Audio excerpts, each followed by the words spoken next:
요즘 환율이요 10년 국채 금리를 많이 추종해요. 그래서 항상 그런 건 아니지만 최근의 트렌드는 10년 국채 금리 차입니다. 이거 저 같은 아마추어가 알잖아요. 그러면 미국이 알까요 모를까요? 베센트가 이렇게 얘기합니다. 트럼프 대통령은 연준이 금리를 낮추길 요구하지 않는다. 트럼프와 나는 10년물 국채 금리에 집중하고 있다. 이렇게 얘기합니다. 10년물 금리를 내리고 싶대요. 10년물 금리를 내리면 어떻게 될까요? 미국하고 다른 나라의 금리 차가 줄어들겠죠. 달러가 어떻게 되죠? 약세로 가겠네요. 머리가 좋네요. 경제 규제까지 완화하면 금리를 해결하는 게 아니라 금리와 환율이 저절로 해결된대요. 그게 무슨 얘기죠? 규제를 완화해서 금리를 내린답니다. 그게 무슨 소리일까요? 에너지 가격을 끌어내려가지고 경기를 부양한다는 게 1번, 두 번째는 규제를 완화해서 금리를 낮추겠다는 게 2번. 이 두 가지가 붙어주면 국채 금리를 끌어내릴 수 있는 힘이 생겨날 수 있겠죠. 국채 금리가 내려가면 달러가 약세로 돌아설 수도 있나요? 이렇게 될 겁니다가 아니라 미국 행정부에서는 베센트 재무장관은 이걸 의도하고 있다는 얘기입니다. 저는 어떤 생각도 하냐면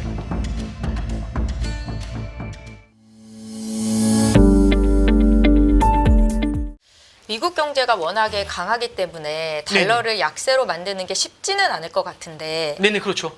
달러 약세 전환을 위한 트럼프의 어떤 계획들이 있을까요? 그러니까 여러 가지가 있을 텐데 네. 제가 지난번에 나와서는 어떤 걸 말씀을 드렸냐면 첫 번째는 조금 그 제2의 플라자 합의라고 해서 마러라고 합의에 대한 얘기가 나왔었죠. 그 이야기 나오더라고요. 예, 그거 한번 말씀드린 적이 있고 그다음에 두 번째는 이제 어떤 말씀드렸냐면 토빈세라고 해가지고 국경을 넘어오는 자본에 대해서 세금을 부과하는 거. 예, 그렇게 되면은 사람들이 미국에 투자해야 되는데 미국에 투자하러 들어갈 때 자본에 대해서 텍스를 먼저 때리고 들어가요. 그러니까 뭐 주식을 사든 채권을 사든 부동산을 사건 미국으로 자금이 넘어 들어가면 텍스를 때린다. 이게 이제 토빈세거든요. 이것도 고민하겠다는 얘기를 해요. 그러면 미국의 기대 수익률이 세금을 때리는 만큼 줄어들게 되잖아요. 네. 그러면은 미국으로의 투자하려는 의지가 좀 꺾이게 되겠죠. 그게 달러 약세를 만들 수 있다. 이렇게 얘기하는 사람도 있어요. 근데 이제 그건 조금은 좀 과도한 얘기들이 좀 되는 것 같고 아마 굉장히 힘든 케이스에 코너에 몰리면 그걸 쓸 수 있어요. 근데 그거는 당장 나올 얘기는 아닌 것 같고 요즘 이제 제가 하나 말씀드릴 게 요겁니다. 잠깐 차트 한번 보시죠. 네. 제가 이거 지난번에도 보여드리고 요즘 자주 보여드려요. 이게 뭐냐면 미국 10년 금리하고 우리나라 10년 금리 차이예요.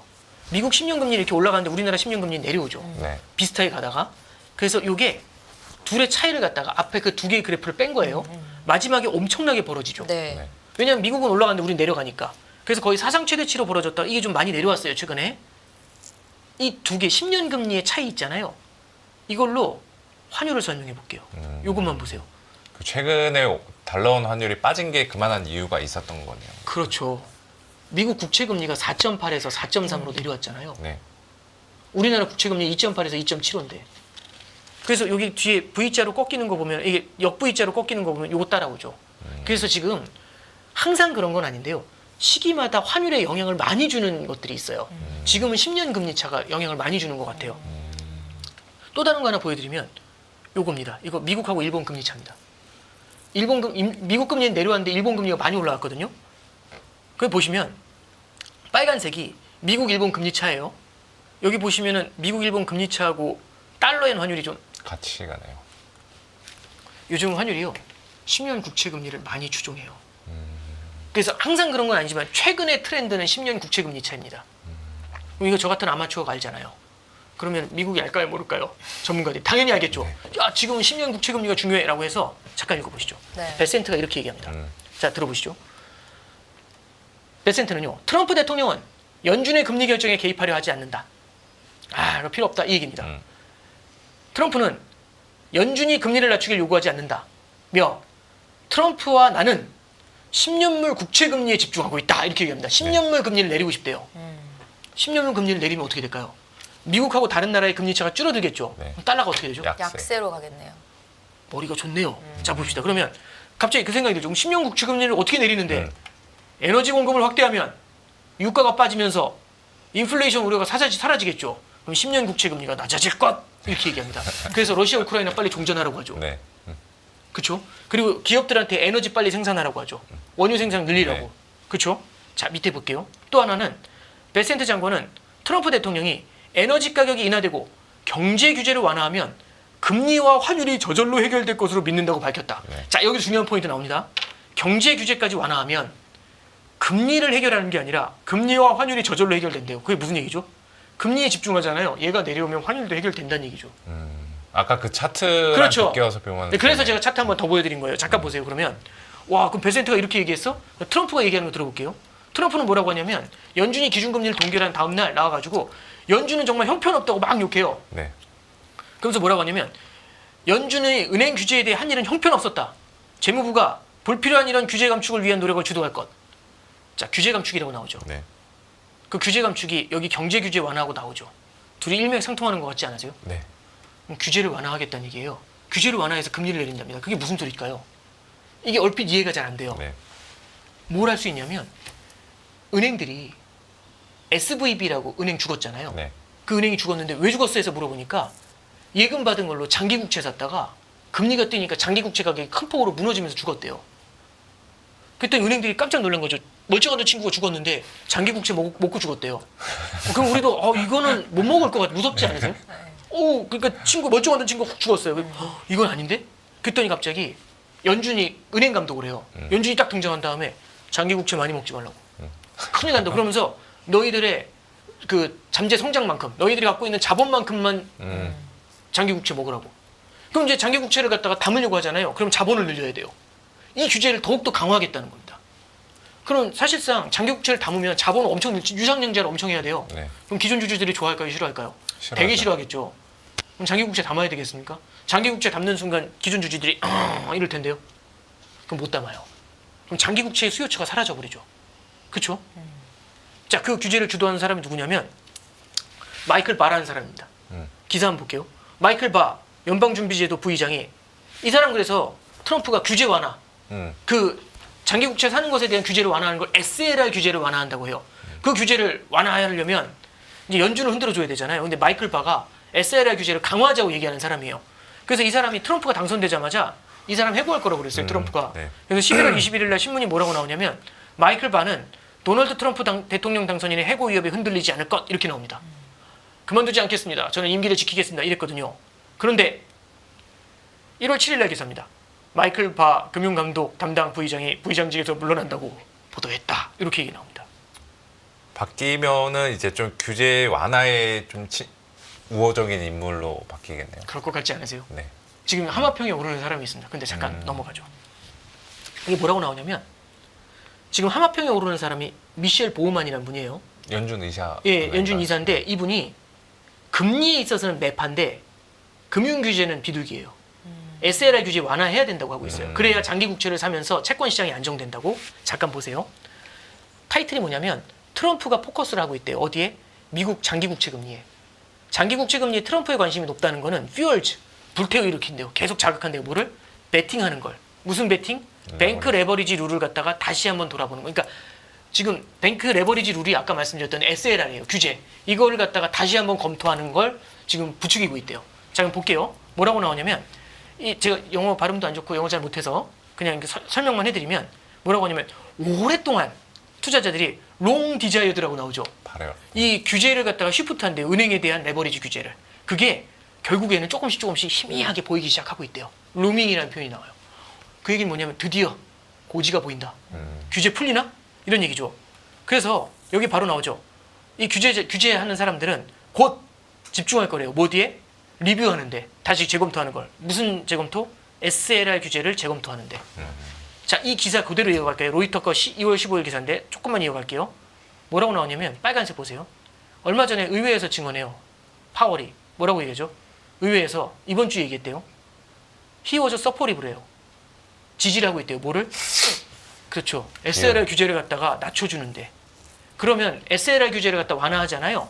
그럼 어떻게 되냐면 채권 시장에, 국채 시장에 유동성을 끌어올릴 수가 있대요. 왜냐하면 시중은행들이 국채를 더 살 수 있잖아요. 그러면 국채를 산다는 거는 금리가 내려간다는 그렇죠. 거죠. 네. 조금만 더 갈게요. 뭐라고 나오냐면 페드 거버너가 있대요. 이 사람이다. 미셸 보우만이라는 분이 있대요. 이분이 뭐라고 하냐 지지한대요. 뭐를? SLR 규제를 갖다가 완화시켜야 된다고 얘기하고 있답니다. 그 내용을 담고 있어요. 자, 그러면 이제 두 가지를 얘기했죠. 에너지 가격을 끌어내려가지고 경기를 부양한다는 게 1번. 네. 두 번째는 규제를 완화해서 금리를 낮추겠다는 게 2번. 이 두 가지가 붙어주면은 국채 금리를 끌어내릴 수 있는 힘이 생겨날 수 있겠죠. 국채 금리가 내려가면 달러가 약세. 약세로 돌아설 수도 있나요? 자, 이렇게 될 겁니다가 아니라 미국 행정부에서는 베센트 재무장관은 이걸 의도하고 있다는 얘기입니다. 예, 그래서 그쪽으로 퍼즐이 계속 맞춰가고 있고 연준의 그 금융감독 담당 부의장으로 하마평에 오른 사람이 이 미셸 보우만이라는 말씀을 드렸죠. 그래서 아마 올해 하반기에는 SLR 규제 완화에 대한 얘기가 아마 좀 영향을 주지 않을까라고 생각은 좀 하고 있습니다. 그 미국 은행들은 어떻게 보면 그동안 하루에 1000칼로리 정도만 먹으라고 식단 관리 받았는데 그렇죠. 앞으로는 2000칼로리도 허용하겠다. 근데 이런 이제 말씀이시죠. 그걸 갖다가 산정해서 제외하면 네. 그러니까 자본 규제를 할 때 네. 국채는 암만 사도 자본이 안 늘어요. 자본 규제 안 해요. 이러면 국채를 무제한으로 사겠죠. 국채를 사서 그걸 담보로 또 국채를 사고 담보로 국채를 사고 이렇게 할 수도 있겠죠. 예, 그러니까 이게 그 코로나 때 재정 지출을 늘려야 됐잖아요. 그래서 국채 발행이 늘어나니까 금리가 뛰어오르면 이 경기 부양의 효과가 사라질 수 있지 않습니까? 그래서 1년간 20년도 4월부터 21년도 3월까지 1년간 이 SLR 규제를 완화시켜 줬었어요. 그랬더니 이제 국채 금리를 바닥에 붙여놨던 거죠. 근데 21년도 3월에 이 규제를 갖다가 다시 묶어버렸습니다. 근데 지금 얘기하고 있는 거 이거 풀어줘야지 그래야 미국 국채 시장이 안정됩니다라고 얘기하죠. 이거 굉장히 중요한 히든 카드가 될 거예요. 네. 이게 그 혹시나 되게 너무나도 아름다운 그림이고 좋은 그림인데 이게 또 부작용도 있지 않을까요? 너무 국채 너도 다 이렇게 계속 사서 담으면 혹시나. 이게 제가 이게 네. 좋다라는 말씀을 드린 건 아니고요. 네. 이제 그런 생각들을 한다는 얘기죠. 근데 이제 이거죠. 인플레이션이 높으면 연준이 기준금리를 올려서 대응할 거지 않습니까? 인플레이션을 잡으려고. 근데 기준금리를 올려놨는데 장기금리를 낮춰버려요. 그럼 인플레이션 대응이 사실 쉽지가 않겠죠. 그러면 인플레이션이 고착화될 수도 있겠죠. 네. 예, 저는 어떤 생각도 하냐면 지금의 인플레이션이 만약에 더 심각해지잖아요. 트럼프의 관세 때리기 행보가요 주춤해질 수 있다는 생각도 듭니다. 왜냐하면 그게 관세가 네. 일회적으로만 인플레이션을 끌어올리는 것도 있겠지만 사람들의 기대 인플레이션을 자극하는 효과도 있어요. 최근에 나타났던 기대 인플레이션 상승처럼. 그렇죠. 예. 그러면 이제 투자자의 입장에서 생각을 해봤을 때 주식이 내려오면 원래는 달러가 강세를 보여야 되는데 지금은 그렇지 않은 상황이라고 말씀을 하셨고 올해 내내 달러 약세를 생각한다면 어떻게 좀 투자에는 어느 방향으로 가는 게 맞습니까? 아 이제 뭐 제가 올해 내내 달러가 약세다 이런 말씀을 드렸던 건 아니고요. 네네. 그러니까 우리가 그 생각을 하잖아요. 달러는 계속 강해질 수밖에 없다. 거기에 대해서 미국도 부담을 느끼고 언제든지 반대로 꺾으려는 생각을 하고 있다. 그래서 저는 달러의 변동성 양방향을 열어놔야 된다는 말씀 예전부터 계속 드려왔던 거예요. 그래서 네. 일방적 달러 강세는 없다는 거지. 아 달러가 연내 계속 빠져요. 이런 말씀은 아니에요. 일단 첫 번째 그거부터 말씀드렸고 네. 두 번째는 이제 무슨 말씀드리고 싶냐면 야 그러면 달러는 하면 안 되겠네. 달러 투자는 하면 안 되겠네. 달러 자산 투자하면 안 되겠네. 이제 이런 생각이 들 수 있잖아요. 근데 저는 그런 생각을 좀 해요. 이제 많은 분들이 이제 달러 자산에 투자를 하지 않습니까? 그런데 네. 이 달러 투자가요. 전 좀 그런 생각이 듭니다. 뭐냐면 외환 시장은요. 환율은 귀신도 모릅니다. 물론 주식도 모르고 금리도 몰라요 하지만 환율은 더 어려운 것 같아요. 왜냐하면 각국이 개입을 하고 환율 조작국으로도 들어와요. 금리 조작국, 주가 조작국은 없거든요. 없죠. 환율 조작국은 존재합니다. 네. 그게 언제 어떻게 때릴지 알 수가 없어요. 그러니까 변수가 정말 많거든요. 그런데 이제 말씀드리고 싶은 건 그럼 우리가 외환에 투자해 달러 자산에 투자할 땐 그럼 어떤 마인드로 투자하면 되느냐? 네. 그러니까 이거죠. 달러가 빠지면 사야지. 빠지면 더 빠질 것 같아서 안 사요. 올라가잖아요. 더 올라갈 것 같아서 사요. 그러면 비싸게 사서 싸게 팔고 비싸게 사서 싸게 팔고 이런 우를 계속 범하게 되거든요. 네. 그래서 이제 저는 말씀드리고 싶은 게 이런 말씀 좀 드려보겠습니다. 이게 원달러 환율의 장기 추이입니다. 1990년도부터 그렸거든요. 이 차트 잠깐 보시면 달러를 투자하는 포인트는 첫 번째 위기가 찾아오면 탁탁 튀어요. 진짜 큰 위기가 궁극의 위기가 찾아오면 그냥 주가 조금 빠진다고 튀는 게 아니라 시스템 위기가 커지면 그때는 달러를 튀어요. 달러가 튀어요. 근데 자 그걸 떠나서 차트를 전체적으로 보시면 원달러 환율 차트를 보시면 뭔가 이렇게 좀 눌리는 느낌 나지 않아요? 네. 전체적으로 좀 이렇게 막 하늘로 솟는 게 아니라 솟는 거 누르고 이런 느낌이 나죠. 네. 왜 그러냐면 2000년도부터요 2024년까지 2022년까지 우리나라가요 중국을 통해 가지고 어마어마한 달러를 벌어들였습니다. 단군일에 이렇게 달러를 많이 번 적이 없어요. 무역 개정을 통해서 달러가 계속 들어왔죠. 그러면 요 위에 달러라는 거대한 산이 생겨요. 이 거대한 달러라는 잉여 달러가요 계속 이 차트를 누르는 겁니다. 환율을 누르고 있는 거죠. 그래서 환율이 안정적이었죠. 그죠? 근데 잠깐 보세요. 제가 2004년부터 마켓 봤는데 2004년도에 950원이었던 그 1000원이었던 환율이 확 꺼져가지고 2007년도 9월에는 900원까지 빠져요. 저는 이때 환율이 세 자리인 줄 알았어요 원래. 근데 와 금융위기 터지면서 하늘로 뛴 다음에 2010년대 내내에는 세 자리로 온 적이 하루도 없습니다. 네. 단 한순간도 없어요. 그냥 1,000원에서 1,220원 사이를 10년간 장기 횡보해요. 네. 그래서 여기 많은 분들이 환율하면 1,170원 이런 생각 되게 많이 하세요. 고정내는 그렇죠. 생각이 그거였잖아요. 네. 그래서 1,450원 너무 비싼데 네. 1,200원까지 내려와야 될 것 같은데 그래서 1,200원만 넘어도 큰일 난다고 한 적 많아요. 그때가 그랬거든요. 근데 자 보세요. 2000년대보다 2010년대 바닥에 올라왔죠. 그럼 미래에는 어떻게 될까요? 또 올라갈 그러니까 거. 이제 제가 이제 뭐 단순하게 이때보다 이때 올라왔으니까 앞으로도 올라가요. 이런 말씀을 드리는 게 아니라 한번 원인을 보자는 얘기죠. 제가 말씀드린 건 이겁니다. 우리나라가 무역 흑자를 통해 가지고 대중 무역 흑자를 통해서 어마어마한 달러를 벌었으니까 이게 달러가 서 있잖아요. 이만한 게 누르고 있잖아요. 근데 잠깐 볼게요. 단기를 보는 게 아니라 조금 긴 관점에서 봐요. 그럼 우리가 중국 무역이 어떻게 되고 있는지 잠깐 이 차트 보시죠. 잠깐 이 차트 보시죠. 이게 뭐냐면 한국은행에서 작년도 9월 달에 리포트 낸 게 있어요. 되게 중요한 리포트입니다. 꼭 보셨으면 좋겠어요. 한국은행 리포트인데요. 뭐라고 나오냐면 대중국 수출 연계 생산이라고 나와요. 생산을 하는데 중국에 수출하려고 생산한다는 얘기예요. 이게 뭐냐면 산업별로 이게 잘렸는데 이게 잘렸는데요. 이게 산업별로 이게 섬유 산업이고요. 이게 철강이고 이게 정유고 이게 화학이에요. 이게 자동차고 이게 IT거든요. 네. 근데 이게 산업별로 가장 좋을 때 내 산업의 화약연화는 언제냐? 그러면 그걸 0으로 놔요. 섬유 산업은요. 96년이 최고였어요. 중국 수출이 네. 쫙 빠져서 지금 마이너스 20 나왔죠. 철강은 2004년이 제일 좋았어요. 으아, 중국한테는 네. 이게 정유라고 했죠. 네.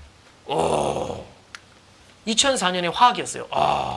자동차는 2005년도가 고점이었는데 그래도 좀 버티죠. 근데 우리는 무슨 생각하냐면 중국하고 기술력의 차이가 있으니까 고부가에서는 안 빌린다. 네. 고부가에서는 아직 우리가 1, 2년 앞서 있다. 이런 얘기 많이 하잖아요. 이게 IT예요. 마지막 차트가. 여기 안 나와서 그렇지 IT예요. 보시면 얼마 전까지 2013년도에도 거의 제로고요. 제일 좋았고요. 그 다음에 2017년도, 18년도에도 양호한 편이었죠. 꺾여 나오죠. 이거 음영은 제가 그린 게 아니고 한국은행 리포트 그대로 있는 거 따온 거예요. 고부가 꺾이죠. 산업에서도 중국한테 이제 밀리고 있다라고 보면 되는 수출이 거죠. 안 되는 거죠. 중국을 통해서 버는 달러의 양도 확 줄 수밖에 없는 상황이에요. 그걸 우리는 대중 무역 적자라고 하는데 2023년부터 우리가 대중 무역 적자예요. 31년 만에. 그러면 이제 질문이 이렇게 바뀝니다. 야 그러면 중국 수출 안 되면 미국 수출해야지. 미국 수출 그래서 잘 된 거예요. 근데 트럼프가 오셨어요. 우리한테 수출하는 사람 누구냐? 브로 이러면서 들어오는 거죠. 무서울 것 같지 않으세요? 자 그러면 질문이 이렇게 들어갑니다. 네. 향후에 우리 수출이 어떻게 될 것 같으세요? 그러니까 향후 10년을 바라보면 지금보다 달러 벌이가 조금 주춤해질 수도 있지 않나요? 그렇죠. 벌어들이는 달러가 줄어드는데 지금 다들 미국 주식 좋아하시고 미국 채권 좋아하시거든요. 미장이 좋다고 하세요. 그럼 달러가 개인들이 나가는 거죠. 트럼프 얘기합니다. 미국에 공장 지으면 관세 안 때리겠다고. 우리나라에 지어질 때 달러가 해외로 나가죠. 그럼 들어오는 달러는 줄어드는데 나가는 달러가 많아지죠. 국내 잉여 달러가 줄지 않습니까? 그럼 이 차트를 누르는 힘이 약해질 것 같지 않아요? 거죠. 차트를 누르는 힘이 약해지면 네. 바닥이 올라오겠죠. 말씀은 옛날의 그레벨로 돌아가기가 너무 어려울 것 같아요. 저는 이제 이 차트를 보여드리겠습니다. 이 차트가 추세하고 주기라는 건데요. 이게 아마 저기 한지웅 위원님은 이거 아마 공감 많이 하실 거예요. 주기라는 건요. 주기라는 거는 순식간에 올랐다 떨어졌다 올랐다 떨어졌다 달러가 너무 올랐어요 빠지고 이런 것들이 있어요. 금리 올리면 올라가고 내려가고 뭐 이런 것들이 있거든요. 추세라는 거는 장기적인 걸 말합니다. 환율은요. 원달러 환율은 결국에는요. 향후 10년 20년을 바라보면 우리나라하고 미국의 성장률의 갭을 반영해요. 그 성장률은 아까 말씀드렸던 잠재 성장률 같은 거죠. 질문 드려보겠습니다. 지금부터 10년 후에 지금보다 미국하고 우리나라의 생산성 격차나 기술 격차가 좁혀질까요? 벌어질까요? 좁혀지면 이 차트가 환율이 우하향합니다. 워낙 강세입니다. 벌어지겠죠. 벌어지면 그걸 네가 어떻게 아는데 아까 한국은행 잠재 성장률 얘기했던 거 기억나세요? 네. 시작할 때 그래서 마음이 무거웠던 거거든요. 그럼 추세가 위로 서지 않습니까? 그럼 우리가 추세를 본다고 하면 환율이 당장 얼마인지보다 길게 두고 가는 거죠. 잠깐 보세요. 그러면 이 차트 보시면 달러가 약세네요. 달러 하면 안 되네요. 이게 주기죠. 근데 전체로 보면 이게 추세죠. 그러니까 결국에는 양국 간의 경쟁력을 반영하는 거죠. 그러면 질문이 또 바뀌어서 20년 후에는 어떻게 될 것 같으세요? 더 벌어지죠. 지금 전제대로 가면은 더 벌어지겠죠. 구조조정도 하고 신기술도 신산업도 만들어내고 하면 네. 추세가 바뀔 수도 있겠죠. 그러니까 어디까지나 지금의 모습을 전제로 한다면 추세는 위로 서 있지 않을까라는 생각은 좀 해봅니다. 그래서 달러를 바라볼 때 네. 눈앞에서 주기에서 내려온다라는 것만 보시지 말고요. 추세가 위로 서, 그러니까 투자라는 것 자체가 추세가 위로 서 우상향으로 서 있는 걸 투자하는 게 답이지. 평행하거나 밑으로 내려와 있는 거를 개인이 투자해서 장투하는 게, 어렵죠. 그러니까 떨어져서 물려도 추세가 위로 서 있으면 회복하잖아요. 공감하시지 네, 않습니까? 맞습니다. 그럼 이제 우리가 달러라는 걸 바라보는 시각은 이렇게 좀 가져가야 되지 않나? 네, 그렇게 생각합니다. 네. 달러 약세를 생각하면서 그냥 눈앞에 있는 이익을 보고 달려갈 게 아니라 긴 숲을 봐야 된다라는 그렇죠. 긴 호흡을 보실 말씀이셨고요. 필요가 긴 있을 호흡을 것 가셔야 된다. 이번에 단장님께서 새로운 저서를 출간하셨더라고요. 네. 항상 봐도 어려운 게 환율인데 네. 제목이 환율에 대해 전환입니다. 단장님 예. 이거 읽으면 오늘 말씀해주신 내용들도 더 잘 이해를 하게 될 수 있는 걸까요? 거기 달러 편에 네. 방금 전에 말씀드렸던 아. 긴 호흡에서 달러를 보는 관점도 적었고요. 네.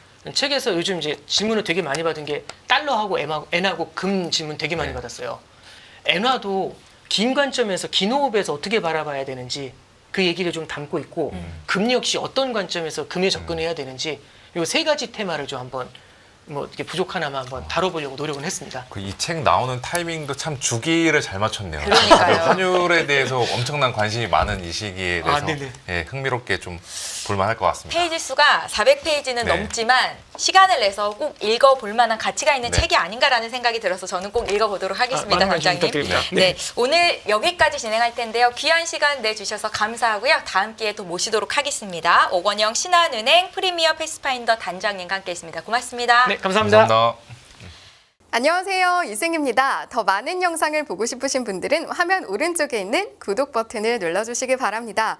그리고 영상을 보시면서 좋아요는 필수인 거 아시죠? 항상 인포맥스 라이브를 사랑해 주셔서 감사합니다.